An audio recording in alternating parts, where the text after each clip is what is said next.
मैले पनि धेरै वर्ष बुझिनँ। म जोडले कराएर भन्न मन पर्दैन, बिस्तारै यतिको पनि सुनिहालिन्छ।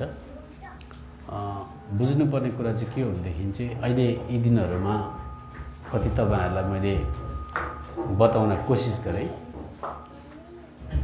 त्यो चाहिँ के हो भन्दाखेरि चाहिँ मुक्ति भन्ने कुरा।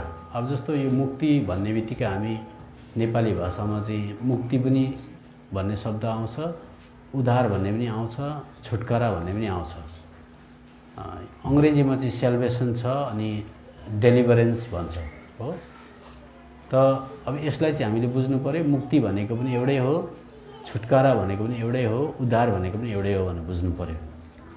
अनि यसलाई मैले ज्यादातर सबै विश्वासीले राम्रोसँग बुझुन् भनेर प्रभुले मलाई एउटा हृदयमा बुझ दिएकोले गर्दा म बताउने प्रयत्न गर्दैछु। यो मुक्ति भने पनि, उद्धार भने पनि, छुटकारा भने पनि यसको चाहिँ काल भन्छ। काल भनेको टेन्स। यसलाई तीनवटा खण्डमा बाँड्न सकिन्छ। ग्रहण गर्दा जन्मैदेखि लिएर आएको पापलाई प्रभुले जब हामीलाई क्षमा दिनुहुन्छ, त्यो ग्रहण गरिसक्ने बित्तिकै त्यो भूतकाल भइहाल्छ। भूत भनेको बितिगयो, अब 1 घन्टा ढिलो भइगयो। प्रभुलाई ग्रहण गरेको 1 घन्टा पछाडि भयो। त्यो त्यति बेला जन्मैदेखिको पापलाई प्रभुले छुटकारा दिनुभयो, उद्धार दिनुभयो, मुक्ति दिनुभयो भन्न मिल्यो। तर त्यति गरिकन त्यसैले चल्थ्यो जिन्दगीभरि भनेदेखि चाहिँ अब हामीलाई फेरि उद्धार, फेरि छुटकारा, फेरि मुक्ति पाउन जरुरत पर्ने। तर त्यसरी उद्धार मुक्ति पाउने बित्तिकै हामी संसारमा मरि पनि हाल्दैनौँ, शैतान पनि मरिहाल्दैन, हाम्रो शरीर पनि मरिहाल्दैन, संसार पनि मरिहाल्दैन। संसार, शैतान, शरीर हाम्रो विरुद्धमा लडाइँ गर्न आउँछ। सबैजनाले ध्यान दिएर सुन्ने है। लडाइँ गर्न आउँदाखेरि चाहिँ त्यति घडी त्यो विश्वासीले परमेश्वरको आत्माद्वारा, परमेश्वरको अनुग्रहद्वारा, परमेश्वरको रगतद्वारा अनि परमेश्वरको सङ्गतिद्वारा, परमेश्वरको पवित्र वचनद्वारा त्यो परिस्थितिदेखि फुत्तै उम्क्यो, त्यो परीक्षादेखि माथि उत्रियो भने त्यसलाई पनि बाइबलले छुटकारै भन्छ, मुक्ति नै भन्छ, उद्धारै भन्छ।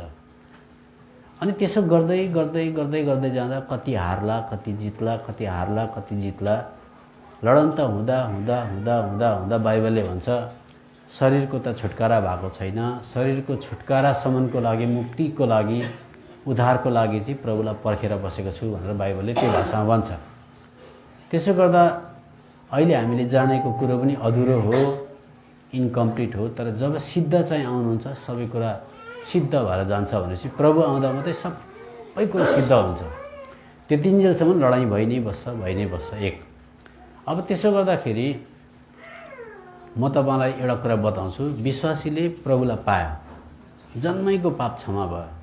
तर फेरि शैतान लड्नलाई आयो। शैतान लड्नलाई आयो, शरीरको फाइदा उठाएर आयो, संसारको कुरोलाई लालच देखाएर आयो भनेदेखि चाहिँ त्यसलाई पनि कसरी छुटकारा, त्यसमाथि पनि छुटकारा भयो भने चाहिँ कसरी छुटकारा भनेर चाहिँ म एउटा नमुना बताइहेर्छु। जस्तो मसँग फिलिपीको किताबमा आउनुहोस्। फिलिपीको किताबमा आउँदा 1 अध्यायमा आउनुहोस् मसँग। फिलिपीको किताब 1 अध्यायमा यहाँनिर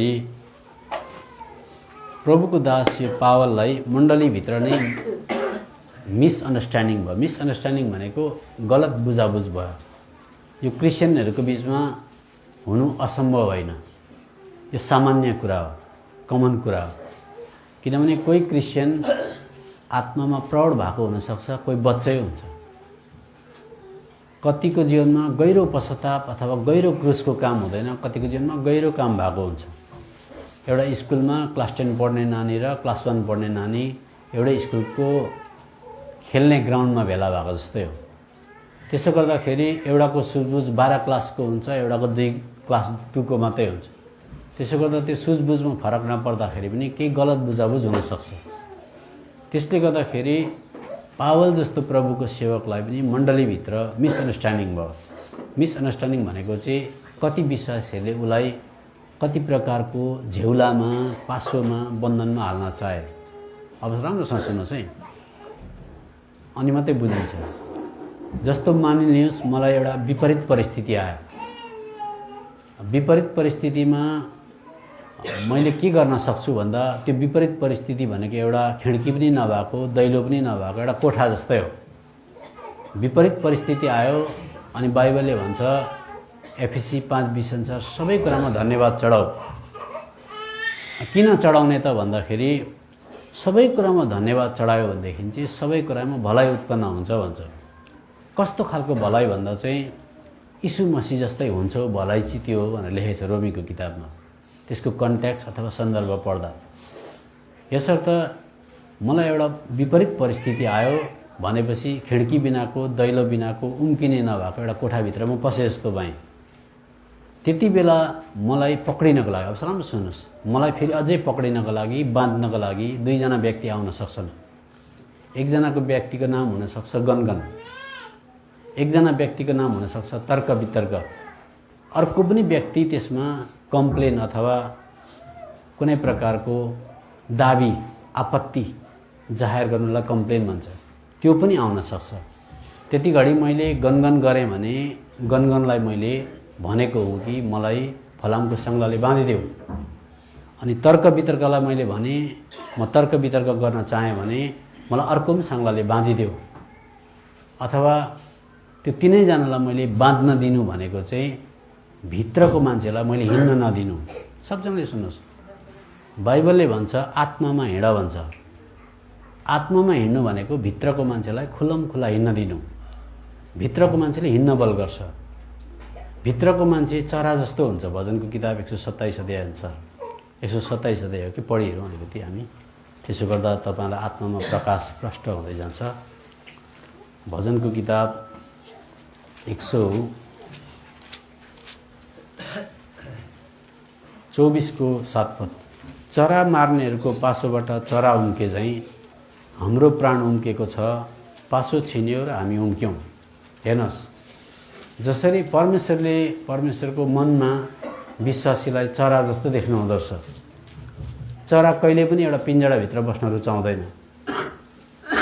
चरालाई कुनै देशको सिमानाले छेक्दैन। चरालाई कुनै पासपोर्ट चाहिँदैन। चरा जहाँसुकै पनि जान चाहन्छ। त परमेश्वरले एउटा चराको नक्सा विश्वासीलाई बाइबल पढ्दा किन ल्याउनु भन्दा चाहिँ परमेश्वरले विश्वासीलाई चरा उडे जस्तै माथि माथि माथि माथि कुनै पासोदेखि कुनै प्रकारको लालचदेखि उडेर माथि माथि गएको त्यस्तो इच्छा गर्नुहुँदो रहेछ। त जे होस्, मैले के बताउँदैछु भनेदेखि चाहिँ म एउटा जटिल परिस्थितिमा छु। मलाई बाँध्नको निम्ति तीनजना मान्छे आए। एउटाको नाम गनगन, एउटाको नाम तर्क वितर्क, एउटाको नाम वाद विवाद इत्यादि के भन्यो। मैले गनगन गरेँ भने मैले गनगन भन्ने व्यक्तिलाई मलाई फलामको साङ्गाले बाँधिदेऊ भने जस्तै हो। त्यसो गर्दा भित्रको व्यक्ति चाहिँ खुल्लम खुल्ला हिँड्न पाउँदैन।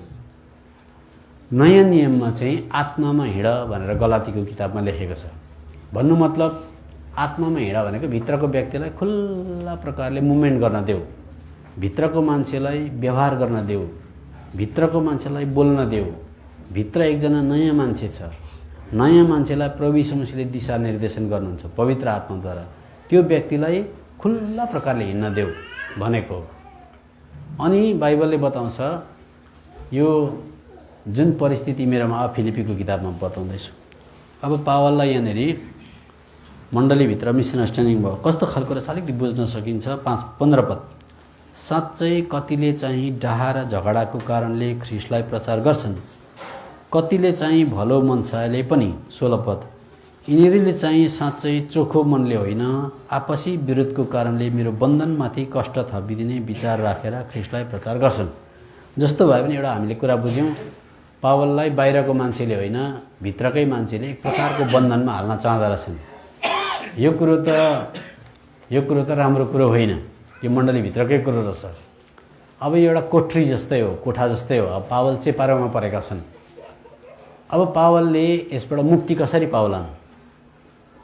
पावलले खासै मुक्ति पाएको त दमस्कसको बाटोमा जाँदा प्रभु यीशु मसीहलाई भेटेर प्रभु यीशु मसीहले त्यति घडी मुक्ति दिएको हो। त्यो मुक्ति त 3-4 वर्ष अगाडिको कुरो भइगयो।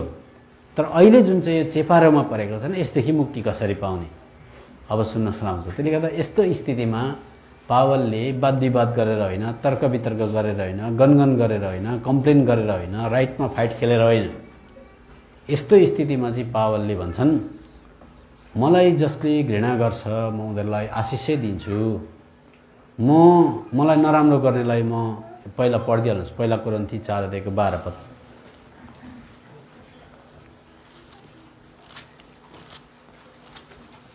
अनि आफ्नै हातले काम गर्दै पढ्नुहोस् परिश्रम गर्दछौँ, गिल्ला गरिँदा हामी आशिष दिन्छौँ, सताइँदा हामी सहन्छौँ। हेर्नुहोस् अब राम्रो सुन्नुहोस् है, यो तपाईँ हामी विश्वासीलाई यस्तो कदम कदममा आइबस्छ। यो भित्रको मान्छेलाई बाँध्नको लागि, भित्रको मान्छेलाई केले बाँध्छ भन्दा गनगनले बाँधिदिन्छ। गनगन यस्तो भयङ्कर साङ्ला हो, बाँधिदिएपछि त्यो भित्रको मान्छे हिँड्नै सक्दैन। त्यो परिस्थितिमा गनगन गरे पनि साङ्लाले बाँधिदिएको, त्यो परिस्थितिमा चित्त दुखायो भने साङ्लाले बाँधिदिएको। भित्रको मान्छे बाँधिदिएपछि बाहिरको जति बजाउनुहोस् गाउनुहोस् जस्तै उफ्रिनुहोस् केही पनि फरक पर्दैन, भित्रको मान्छे बाँधिन्छ। यस्तो स्थितिमा चाहिँ त्यहाँबाट बाहिर निस्किने हो भनेदेखि चाहिँ कम्प्लेन नगरेर, वाद विवाद नगरेर, प्रतिवाद नजनाएर, झर्को नमानेर, नरिसाएर चाहिँ बरु बेशक ठिकै छ, म कसैलाई भन्दिनँ, कसले मलाई त्यस्तो गर्यो, कसैलाई भन्दिनँ म। यो परमेश्वरको अनुमति बिना यो परिस्थिति आउँदैन। यस्तो परिस्थिति आउँदा पावलले कसो गर्दो रहेछ भनेर माथिबाट प्रभुले मलाई जाँच्नु हुँदैछ। त यस्तो स्थितिमा म प्रभुलाई धन्यवाद चढाउँछु। जसले मलाई यस्तो गर्यो उसको लागि म प्रार्थना गरिदिन्छु भनेर त्यो कुरालाई पचाउन सक्यो भनेदेखि चाहिँ त्यो परिस्थितिदेखि उसको छुटकारा भयो। बुझ्नुभयो सबैले? यसलाई भन्छ वर्तमान मुक्ति। अनि अब यहाँनिर आउनुहोस् मसँग दोस्रो तिमोथीको किताब 3 अध्यायको 10 देखि पढ्दैछु म यहाँ। अनि हामीले नबुझिकन हामी अगाडि बढ्यौँ भने हामीलाई शैतानले पनि कतिचोटि अनभिज्ञ बनाएर हामीलाई एउटा राम्रो प्रकारको प्रभुले चाहेको जस्तो स्तरमा जान दिँदैन। हाम्रो जन्मसिद्ध अधिकारलाई रब गरिदिन्छ, त्यसले लुटिदिन्छ। अब म पढ्दैछु। तर तिमीले मेरा शिक्षा, चालचलन, उद्देश्य, विश्वास, सहनशीलता, प्रेम, धीरज, सतावटहरू र कष्टहरू राम्ररी जानेका छौ, जो चाहिँ एन्टियोकमा, इकोनियममा र लुस्त्रामा ममाथि आइपरे। कस्ता कस्ता सतावट मैले सहेँ र ती सबैबाट प्रभुले मलाई छुटकारा दिनुभयो। फेरि छुटकारा भन्ने शब्द आयो, यता हेर्नुहोस्। अब यहाँ भन्दैछ लुस्त्रा, इकोनियम भन्ने जग्गामा मैले कस्ता कस्ता कुराहरू सहेँ भन्दैछ। अनि सहेँ भनेको थप्पड खाएँ, मुक्का खाएँ, मलाई हेपे, पिटे, बेइज्जत गरे भनेको। तर यस्ता यस्ता स्थितिमा प्रभुले मलाई छुटकारा दिनुभयो। सहेँ भनेको के भनेको हेर्नुहोस्, हामीले छुटकारा के सम्झेका हुन्छौँ भन्दा मलाई कसैले फ्याङ्ने थप्पड लाउन आँटेको थियो, तर मैले थप्पड लाउनुभन्दा अगाडि प्रार्थना गरेँ।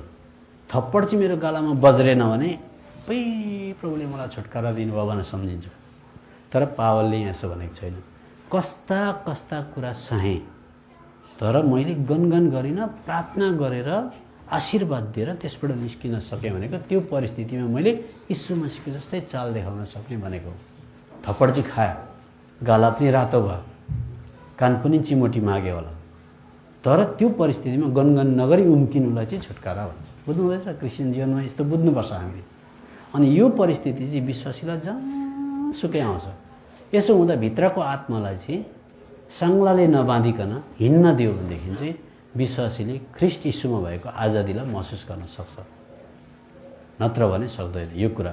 त्यसर्थ आज म तपाईँलाई बताउँछु, क्रिस्चियन जीवनमा परमेश्वरसँग सम्बन्ध राख्ने कुरामा मैले धेरैचोटि बताएको, युट्युबतिर पनि छ, तर आज म तपाईँलाई अर्कै प्रकारले बताउन चाहन्छु। क्रिस्चियन जीवनमा परमेश्वरसँग सम्बन्ध राख्ने कुरामा 4वटा सिँढी हुन्छन्। पहिलो हुन्छ प्रार्थना। प्रार्थना चाहिँ प्रभु यीशु मसीहमा नयाँ जन्म पाउँदादेखिको प्रार्थना भएको, मरुन्जेलसम्म प्रार्थना हुन्छ। स्वर्गमा पुगेपछि प्रार्थना हुँदैन, हामीलाई सबैलाई थाहा छ। त्यहाँ हामीलाई केही कुराको खाँचो पनि पर्दैन, मुक्ति पाउनको लागि घुँडा टेकेर प्रार्थना गर्नु पनि पर्दैन, एउटा पेन्सिल इरेजर थाप्नको लागि प्रभु मलाई चाहियो भनेर मसिनो मसिनो कुरालाई प्रार्थना गर्नु पर्दैन, त्यहाँ केही कुराको दरकार पर्दैन। त प्रार्थना भनेको पहिलो सिँढी भयो। प्रार्थना हामी उद्धारमुक्ति पाउनुपर्ने दिनमा पनि प्रार्थना गर्छौँ, भोलिपल्ट केही कुराको खाँचो पर्दा पनि प्रार्थना गर्छौँ, अर्कोको लागि पनि प्रार्थना गर्छौँ, गर्दै गर्दै गर्दै च्यानसम्म हामी च्यानमा पुग्नुभन्दा अगाडिसम्म प्रार्थना गर्छौँ। प्रार्थना गर्दा कतिवटा कुरा प्रभुले दिनुहुन्छ, त्यसको लागि धन्यवाद चढाउँछौँ। कतिवटा कुरा दिनुहुन्न, उहाँले किन दिनुहुन्न भन्दा विश्वासीले बुझ्नुपर्छ। अति नै प्रेमी हुनुहुन्छ उहाँ चाहिँ, फेरि अति अति नै सर्वशक्तिमान पनि हुनुहुन्छ, चाहे भने दिन सक्नुहुन्छ। तर फेरि साथसाथै अति नै ज्ञानी पनि हुनुहुन्छ। प्रेमी, ज्ञानी, सर्वशक्तिमान भएको कारणले गर्दाखेरि आमाले सानो बालकले छोरी माग्दा आमाले किन दिँदिनन् भन्दा आमाले छोरी त होइन बाम्फोकै दिन सक्छन्, आमाकोमा शक्ति छ, तर आमाले छोराछोरीलाई छोरी दिँदिनन् भन्दा प्रेमले दिँदैनन्, आँखा फुटाउँछ होला, हात काट्छ होला भनेर। ज्ञानले दिँदैनन् किनभने उनको ज्ञानमा थाहा छ यो छोरी दियो भने यस्तो खालको हानिकारक हुन्छ भनेर। यसर्थ हाम्रो प्रभुले पनि कतिचोटि कतिवटा कुरा दिनुहुन्छ, दिँदाखेरि पनि धन्यवाद चढाउने, दिनु भएन भने पनि हे प्रभु तपाईँ सर्वशक्तिमान हुनुहुन्छ, चाहेको भए तपाईँले विश्व नै दिन सक्नुहुन्थ्यो, तर प्रेमको कारणले गर्दा, ज्ञानको कारणले गर्दा, शक्तिको कारणले गर्दा दिनु भएन, धन्यवाद चढायो भनेदेखि चाहिँ यसलाई भन्छ प्रार्थना गरेको पश्चात दोस्रो सिँढी धन्यवाद हो। अब यो धन्यवाद चाहिँ जस्तै परिस्थितिमा दिनु भन्छ। अनि धन्यवाद दियो भनेदेखि चाहिँ गनगन भन्ने भित्र पसेर मलाई बाँध्न सक्दैन। धन्यवाद दियो भने तर्क वितर्कभित्र पसेर मलाई अर्को सङ्गले बाँध्न सक्दैन। धेरैजना विश्वासीलाई के जटिल परिस्थिति आउँदा गनगन मात्रै होइन 5-6 जनालाई अनुमति दिन्छन् उनीहरूले। 5-6 जनालाई अनुमति दिँदा हात पनि बाँधिदिन्छ, खुट्टा पनि बाँधिदिन्छ, घाँटी पनि बाँधिदिन्छ। अन्त फलामको सङ्गले बाँधेपछि उनीहरूको आत्मिक जीवन एकदमै अगाडि सर्न साह्रो परिहाल्छ, सर्दैन। भित्रको मान्छे बाँधिन्छ, चरालाई पिञ्जडाभित्र हाले जस्तै हो। अब भयो फर्स्टको प्रार्थना, दोस्रो धन्यवाद, तेस्रो आयो परमेश्वरको प्रशंसा। प्रशंसा भनेको हामी केही दिइरहेका पनि हुँदैनौँ, लिइरहेका पनि हुँदैनौँ। प्रशंसा भनेको सन्दकपूमा पुगेर कञ्चनजङ्घा देखेर अवाक भएर हेरेर छक्कै परेर कस्तो चाहिँ दामी, भन कस्तो चाहिँ दामी, के साह्रो सुन्दर, यताबाट खिच्दा उताबाट खिच्दा भनेर त्यो बादल नाचेको सन्दकपूको त्यो सुन्दर कञ्चनजङ्घाको रूपलाई हेरेर बसिरहँ पर्नु, अनि त्यसमा केही गीत लेख्न खोज्नु, केही भन्न खोज्नु चाहिँ प्रशंसा हो। यहाँ एउटा विश्वासीले परमेश्वरलाई देखेर मागिरहेको पनि हुँदैन, दिइरहेको पनि हुँदैन। बुझ्नुभयो नि प्रशंसा। अब प्रशंसादेखि माथि आउँछ उपासना। अब सुन्नुहोस्, त्यो त आज चाहिँ म तपाईँलाई धन्यवादको शक्ति कति छ अनि उपासना भनेको के हो यो कुरा बताउने कोसिस गर्छु। कतिचोटि नबुझेर हामीले धन्यवादलाई उपासना भन्दै गरेका हुन्छौँ। धन्यवाद उपासना कहिल्यै होइन, बाइबलले बताउँछ, म तपाईँलाई बताउँदै जान्छु। यसर्थ पहिला हामी हेर्छौँ धन्यवादको शक्ति कस्तो हुन्छ। किन धन्यवादको शक्ति हुन्छ भन्दा चाहिँ अघि मैले भने त्यो जटिल परिस्थितिमा मैले धन्यवाद दिएँ, कम्प्लेन गरिनँ। तपाईँले मलाई हेरिरहनु भएको छ, यो एउटा जाँच हो, अनि तपाईँले अनुमति नदिकन यो जाँच आउँदैन। यस्तो परिस्थितिमा म प्रभु यीशु मसीह जस्तै व्यवहार गर्न चाहन्छु, भित्रको मान्छेलाई म प्रतिनिधि गर्न दिन्छु, भित्रको मान्छेलाई खुला प्रकारले हिँड्न दिन्छु भनेदेखि चाहिँ त्यसले अझै छुटकारा ल्याउँछ भन्छ बाइबलले। अझै छुटकारा भनेको अर्को मुक्ति हुन्छ। जस्तो अघि मैले भने धन्यवाद चढाउँदाखेरि गनगन फलामको साङ्ला लिएर बाँध्न आएको थियो, तर मैले धन्यवाद चढाइदिएँ, फलामको साङ्लाले मलाई बाँध्न सकेन। मानव म आत्मामा चाहिँ फुत्तै दैलो खोलेर बाहिर निस्के जस्तै हो, छुटकारा भयो मेरो। त्यसलाई वर्तमान छुटकारा भन्छ। अब हो कि हेर्नुहोस्, तपाईँलाई म बाइबलबाट बताउँछु, जहाँनिर धन्यवाद दिएको हुन्छ त्यहाँ छुटकारा भन्ने शब्द टाँसिएको हुन्छ। अब भजनको किताब 50 अध्यायमा आउनुहोस्, मसँग भजनको किताब 50 अध्यायमा आउनुहोस्। 50 अध्यायको 23 पद पढ्नुहोस्। जसले प्रशंसा रूपी बलिदान चढाउँछ, प्रशंसा रूपी बलिदान चढाउँछ, उसैले मेरो महिमा गर्छ, अनि जसले आफ्नो चाल सुधार्छ, उसैलाई म परमेश्वरको उद्धार देखाउनेछु। अब यहाँनिर प्रशंसा भन्दा खोइ त तिमोथी अङ्कल अथवा दाजु, यहाँ त प्रशंसा लेखेको छ त धन्यवाद छैन भन्नुहुन्छ होला। यो दानियल अङ्कलले लेखेको बाइबलमा तल लास्टमा टिप्पणीमा हेर्नुहोस्, क लेखेको छ। प्रशंसा रूपी बलिदानको तल क लेखेको छ। के छ हेर्नुहोस् त, लु अलिक जोडले भन्नुहोस्। धन्यवादको बलि हो, हेर्नुहोस्, जसले सुन्नुहोस्, त्यहाँनिर छेउछाउमा लेखेको छ मलाई जङ्गलको जनावर पनि चाहिँदैन, सबै मेरै हो, सारा जङ्गलै मेरै हो, संसारै मेरै हो भन्ने कुरा त्यहाँ पाइन्छ। तर जसले मलाई धन्यवादको बलि चढाउँछ म त्यसलाई के देखाउँछु अरे, सबै भन्नुहोस् त।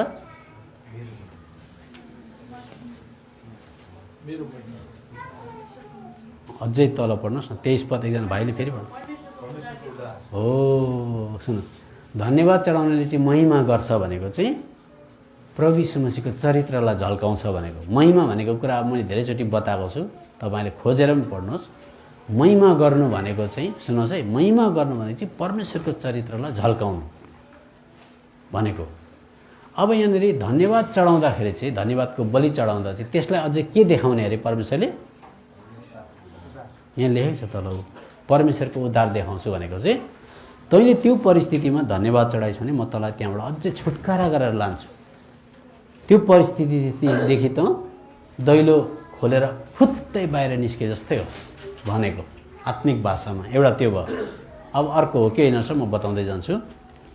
अर्को पढ्नुहोस्, यर्मिया 38:11 पद। अब छुटकारा नहुनु भनेको चाहिँ दैलो बन्द गरेर साङ्लाले बाँधेर भित्र कैद गरेर राखे जस्तै हो। बुझ्नुहुँदैछ नि? कैद भनेको के हो? कैद भनेको बाँधिदिनु भनेको, कैद भनेको जेलभित्र पस्नु भने जस्तै हो। अब यर्मिया 38:11 पद पढ्नुहोस्। होइन,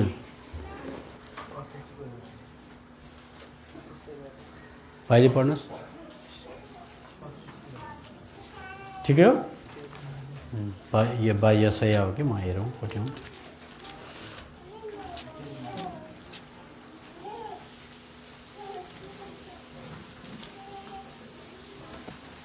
म हेर्दैछु ल।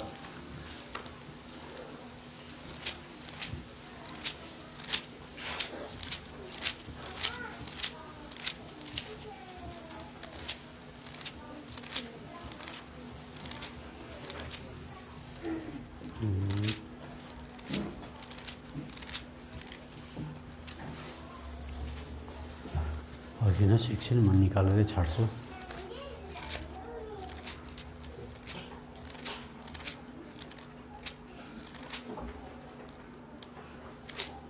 यहाँ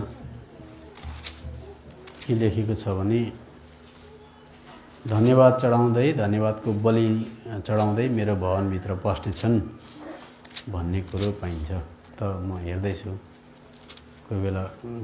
अच्छा, 33 पो रहेछ, माफ गर्नुहोस्, यर्मिया 33:11 रहेछ। म पढ्दैछु, समय बाँच्छ नि त्यसो गर्दा। हर्षको स्वर, आनन्दको स्वर, दुलहाको स्वर, दुलहीको स्वर, तिनीहरूको स्वर सुनिनेछ जसले भन्नेछन् सेनाहरूका परमप्रभुको प्रशंसा गर, किनभने परमप्रभु भलो हुनुहुन्छ, किनकि उहाँको करुणा सदा सर्वदा रहिरहन्छ। अनि तिनीहरूको स्वर पनि सुनिनेछ जसले परमप्रभुको भवनमा धन्यवादको बलि ल्याउनेछन्, किनकि पहिले झैँ म यस देशको कैद फर्काएर ल्याउनेछु। ल हेर्नुहोस्, यता हेर्नुहोस् त, धन्यवाद चढाउँदाखेरि चाहिँ कैदमा भएको मान्छे चाहिँ छुटकारा हुँदो रहेछ। अब भन्नु मतलब तपाईँले यसलाई आत्मिक भाषामा लिनु पर्यो। अब कतिचोटि चाहिँ धन्यवाद चढाउँदा साँच्चीकै जेल पनि, जेलको दैलो पनि खोलिएको छ। प्रशंसा र धन्यवाद चढाउँदा हामीलाई थाहा छ, प्रेरितको किताब 16 अध्यायमा त्यो एउटा आत्मिक भाषा हो, त्यसलाई हामीले पढ्नुपर्छ। अनि साँच्चै नै धन्यवाद चढाउँदा र प्रशंसा गर्दा चाहिँ जेलको दैलो खोलिएर सबै आजाद भएको पनि छ। अब त्यो पनि त्यसलाई हामीले आत्मिक रीतिले पनि लिनु पऱ्यो। कतिचोटि साँच्चै नै प्रभुले परिस्थितिबाट फुत्तै बाहिर पनि निकालिदिनुहुन्छ, त्यो परिस्थिति सहनु नपरिकन पनि बाहिर पनि निकालिदिनुहुन्छ। कतिचोटि चाहिँ प्रभुले सहेरै त्यसलाई जित्न पनि सिकाउनुहुन्छ, खपेरै जित्न पनि सिकाउनुहुन्छ हो। त्यसले गर्दा अहिले हामीले पढ्यौँ 33:11 पदमा धन्यवादको बलि ल्याउनेलाई चाहिँ प्रभुले कैद फर्काउँछु भनेको चाहिँ त्यो बन्धनदेखि त उम्किन्छस् भनेको। अब अझै हो कि होइन रहेछ, हामी हेर्दै जाउँ। योनाको किताब, योना नबी भन्छ नि, योनाको किताब 1 अध्यायको 12 पदमा योना चाहिँ उसकै विद्रोह, मूर्खता, अपराधको कारणले गर्दा माछाको पेटभित्र पस्यो, फेरि कैदभित्र पस्यो, अथवा फेरि एउटा कोठरीभित्र जहाँ दैलो छैन। माछाको पेटको दैलो हुँदैन, हामीलाई थाहा छ। कहीँ ह्यान्डल समाउने जग्गा पनि होइन, चुक्कुल पनि हुँदैन, लाइट बाल्ने जग्गा हुँदैन, माछाको पेटभित्र चिप्लो जग्गा भुँडीभित्र पस्यो। अब यसले के जाहेर गर्छ भने एउटा परिस्थितिभित्र विश्वासी पस्यो भन्ने कुरा बुझ्नु पऱ्यो हामीले। ल पढ्नुहोस् 1 अध्यायको 12 पद। मलाई उठाऊ र मलाई समुद्रभित्र फालिदेऊ। 1 अध्यायको 12 पद पढ्नु हुँदैछ कि 17 पद पढ्दिनुहोस् न। 17। अनि योनालाई निल्न परमप्रभुले एउटा ठुलो माछा खटाउनु भएको थियो। अनि त्यस माछाको पेटभित्र योना 3 दिन र 3 रातसम्म रहे। देख्नु, यो त लास्टमा लेख्नु पर्थ्यो नि त। अध्याय सकिने बेलामा चाहिँ जम्मा योना माछाको पेटमा बसेको चाहिँ 3 दिन 3 रात भइसकेको थियो भनेर लेखेको अझै हुन्थ्यो। अब यो चाहिँ अघिबाटै 3 दिन 3 रात बितिसकेको थियो माछाको पेटभित्र। जसरी प्रभु यीशु मसीह 3 दिन 3 रात माटो मुनि बस्नुभयो, त्यस्तै प्रकारले योना चाहिँ माछाको पेटभित्र 3 दिन 3 रात बसिसकेका थिए। अब 3 दिन 3 रात बसिसक्दा उनले के गरे होला सबैलाई थाहा छ। मान्छेले त पहिला आफ्नो बुद्धि लगाउँछ, छमछम छुमछुम गर्छ, केही आन्द्रा भुँडी केही भेटाएर म पक्रेर लिभर सिभर समातेर बाहिर निस्किनु भन्ने पनि कोसिस गरे होला। किनभने त्यस्तो ढिट मान्छे समुद्रमा मलाई फ्याँकिदिए भन्ने मान्छे त सानोतिनो मुटुको मान्छे थिएन। कति घुसी हिर्काएला, कति लात हिर्काएला, कति फ्लाइङ किक हिर्काएला, त्यहाँभित्र किसिम गऱ्यो। तर चिप्लेर उँदै झर्छ, चिप्लेर उँदै झर्छ। माछाको पेट कस्तो साह्रो चिप्लो हुन्छ। हामीले माछा काटेर ल्याएर पकाउँदाखेरि एउटा पातलो एउटा लेयर हुन्छ नि, त्यो लेयर त कस्तो चिप्लो हुन्छ भनेपछि त्यो माछाको पेट कस्तो चिप्लो होला। त्यसभित्र 3 दिन 3 रातसम्म चाहिँ किसिम कोसिस गरे, छुटकारा भएन। तर प्रार्थना गर्छ, छुटकारा हुँदैन। सायद धेरै भर्सहरू पनि उसले रिसाइट गरे होला, पढे होला, भएन। तर लास्टमा उसको अक्कल गुम जुन चाहिँ भएको थियो, बुद्धि हराएको थियो। चाबी हराएको मान्छेले चाबी यहीँ रहेछ, बिहानदेखि खोज्दैछु चाबी चाहिँ यहीँ रहेछ भने जस्तै चाबी भेटायो। चाबी भेटाउँदा चाहिँ उसले के गर्छ भन्दा 2 अध्यायको 1 पदमा गएर प्रार्थना पनि गरे भने पढ्नुहोस् त लु।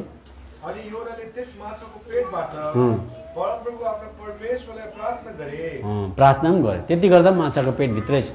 तर अन्तमा गएर उनको अक्कल गुम भएको थियो, त्यो खोलियो।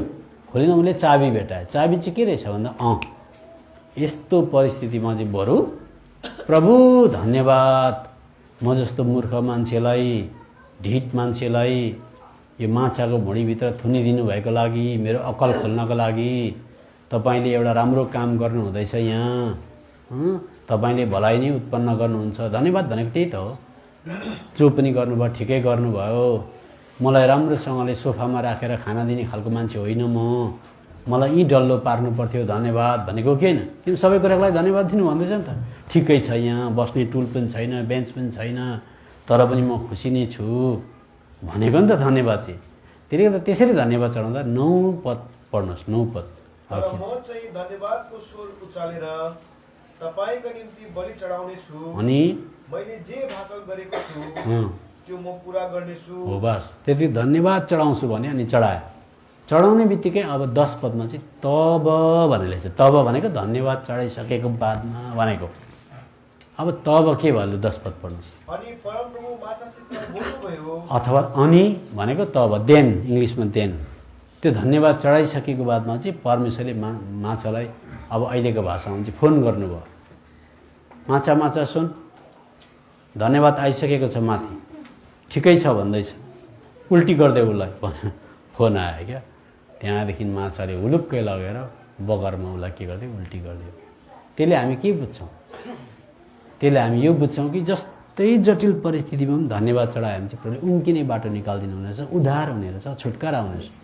तर त्यो माछाको पेटभित्र 3 दिनसम्म उसलाई माछाको पेटले त बाँध्यो, रिसले पनि बाँधेको थियो होला, झर्कोले पनि बाँधेको थियो होला, केच्चै गरिदियो म केच्चै भयो भनेर झन्छ र गनगनले पनि बाँधेको थियो होला, बाँधिसकेको थियो।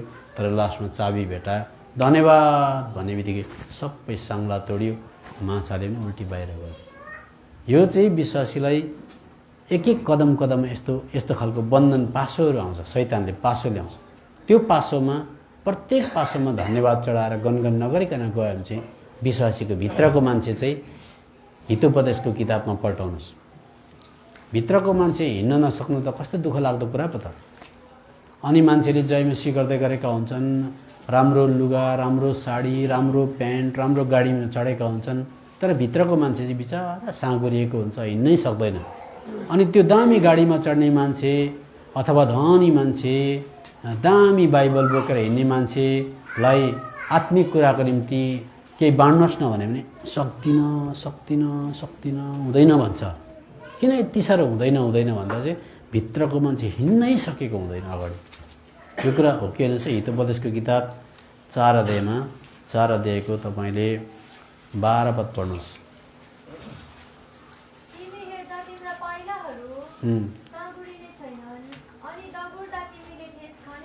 यो भनेको यहाँ ग्राउन्डमा गएर कुद्नु अनि एउटै पनि रोडा हुँदैन भनेको हो। यो ग्राउन्डमा गएर कुद्नु, लड्दैनौ तिमीले म्याराथन जित्छौ भनेको के भनेको? भित्रको मान्छे स्पिड कुद्न थाल्छ विवेक सफा राख्यो भने भन्ने कुरा यहाँ बताएको छ। अब हामी बुझ्दै जाउँ न बाइबलको कुरा यसरी बुझ्यो भने चाहिँ अन्त हामीलाई घरमा गइसकेपछि भोलिदेखि परिस्थिति आउँदा परीक्षा आउँदा घरमा सानो झर्को बाजो अलिकति गनगन तर्क वितर्क आउँदा विश्वासीलाई टक्कै दिमागमा पस्छ यो चाहिँ योनाको माछाको पेट हो, अब यसबाट म कसरी उम्क्यौँ यो आउँछ समाजमा हो। कसरी चर्चको इँटा बोकौँ मात्रै होइन, कसरी बाँस बोकौँ आज त्यस्तो होइन। त्यो इँटा बाँस मटेरियल धातुहरू त गुम्पामा पनि बोकिरहेको हुन्छन्, मन्दिरमा पनि बोके, त्यस्तो कुरामा बाहिरी कुरामा ज्यादा गर्व गर्नु हुँदैन। त्यो कुरा हामीलाई नितान्त आवश्यक हो, त्यसको आफ्नै जग्गा छ। 2 नम्बर जग्गा छ। नम्बर 1 चाहिँ म चाहिँ माछाको पेट रूपी बन्धनमा पसेँ, घरमा किचनमा स्कुलमा जहीँ जाँदा मसिनो मसिनो हुन्छ, त्यस्तो जग्गामा चाहिँ म कसरी फुत्तै बाहिर निस्क्छु हो। यो चाहिँ चाबी चाल पाइसकेपछि त्यहाँबाट क्रिस्चियन मान्छेले चाहिँ चाल पाउँछ। भित्रको मान्छे चाहिँ आजादीसँग हिँड्नको लागि मैले अनुमति दिनुपर्ने रहेछ भनेपछि चाहिँ एकदम ध्यान यतापट्टि हुन्छ, आत्मामा ध्यान हुन्छ। त्यसले गर्दा बाइबलले भन्छ आत्मामा हिँड भनेको। आत्मामा हिँड भनेको बसिरहेको छु तर आत्मालाई हिँड्न दिनु भनेको। आत्मामा हिँड भनेको डाइनिङ टेबलमा छु तर आत्मालाई स्वतन्त्रतासँग व्यवहार गर्न देऊ भनेको। आत्मालाई हिँड्न देऊ भनेको दोकानमा गएको छु सब्जी किन्न, कोही बेला कुहिएको सब्जी पर्ला, कोही बेला भैया आधा दर्जन अन्डा दिनु भन्दा 3टा अन्डा कुहिएको देला। त्यति बेला आत्मामा हिँड भनेको चाहिँ प्रभु यीशु मसीहलाई भन्न देऊ। त्यो अन्डा कुहिएको 3टा अन्डा कुहिएको छ भने तपाईँलाई भन्न दियो भने कसो भन्नुहुन्छ? तपाईँलाई भन्नु, तपाईँले चाहिँ त्यसलाई व्यवहार गर्नु पर्यो। क्या है पैसा दिए तो ठीक तरह से दे दो, फेरि उताडो भन्छ। अन्डा के अंदर तो कौन देख सकता है? सुरु भयो कि भएन? उता घरमा पाहुना छ, तावा तताइरहेको छ, अनि त्यहाँ रातो पिरो भयो, तपाईँलाई भन्न दियो भने त्यहाँबाट कतिजनाले अन्डा फ्यात्तै फ्याँकिदिराखेर मिल्छ। त्यस्तो देखेको मैले हो। विश्वासीले अन्डा झटेर हानिदिराखेर मिल्छ। मेरो त तातिएर आयो क्या, मैले ठिकै गरेको छु नि, लु भन्नुहोस् न म पैसा दिएको हो कि होइन? मैले राम्रोसँग अन्डा माग्दा अब यस्तो गर्नु भएन नि त्यो त होइन। अब कतिवटा जग्गामा बोल्नु पनि पर्छ। यस्तो खालको कुरा हुँदाखेरि चाहिँ उसको विचारभित्रको मान्छे लक हुन्छ। तर भैया यो कुहिएको रहेछ, फर्काइदिन सक्नुहुन्छ?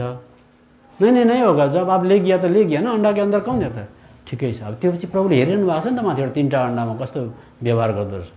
त्यो जहिले पनि 3टा अन्डा होस्, चाहे मोबाइल होस्, चाहे पेन्सिल होस्, इरेजर होस्, परमेश्वरले चाहिँ जहिले पनि म कि अन्डा, म कि मोबाइल, म कि यो सुन्दर चिज, हेर्नुहोस् टेम्पटेसन भन्ने कुरा चाहिँ कहिले घिनलाग्दो हुँदैन। याद गर्नुहोस् है, परीक्षा भन्ने कुरा कहिले घिनलाग्दो हुँदैन। किन तपाईँले अदनको बगैँचामा हेर्नुहोस्, अदनको बगैँचामा परमेश्वरले जुन रुखको फल खानु हुँदैन भनेको थियो त्यसमा चाहिँ किरा भएको, चिप्ले किरा भएको, लेउ लागेको, भुसना घुमिरहेको, आधी किलोमिटर टाढादेखि त्यो रुख गनाउने, बोटमै किरा परेको बोट हो भनेदेखि, यहाँबाट ऊ पर पुलमै गनाउने रुख हो भनेदेखि चाहिँ तपाईँलाई प्रभुले आदम नखाला त्यो रुख भन्दा तपाईँले कसो भन्नुहुन्थ्यो?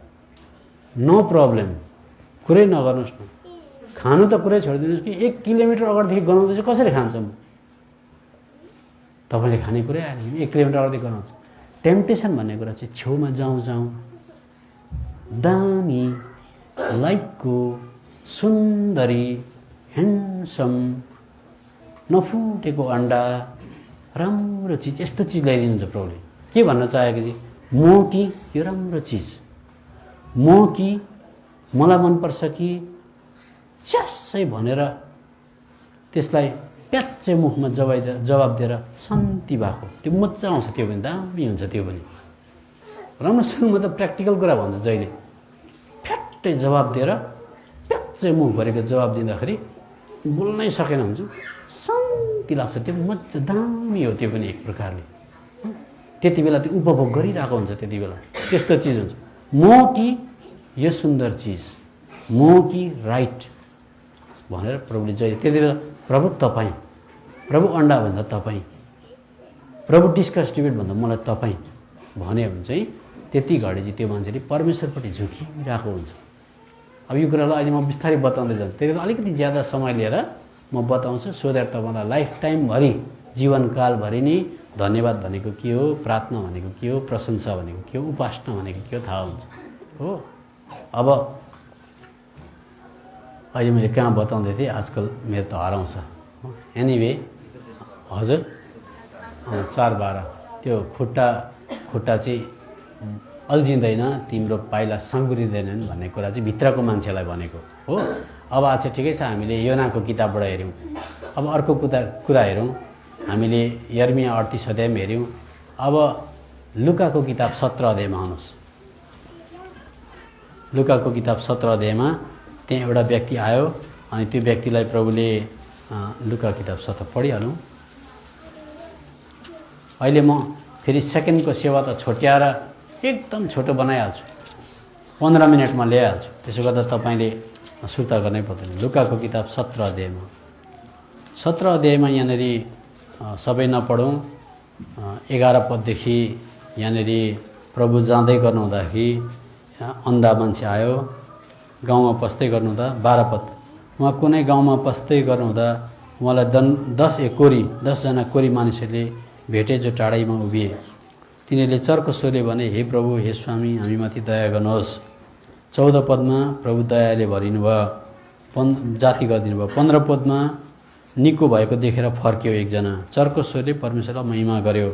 16 पदमा धन्यवाद चढाउँदै उहाँका पाउमा पर्यो, ऊ चाहिँ सामरी थियो। अब सुन्नुहोस् ल, 9जनाको पनि कोट जाति भयो, 10जनासँग 1जना चाहिँ फर्क्यो। हेर्नुहोस् है, 1जना चाहिँ फर्केर धन्यवाद दियो अनि 9जना चाहिँ आएनन्।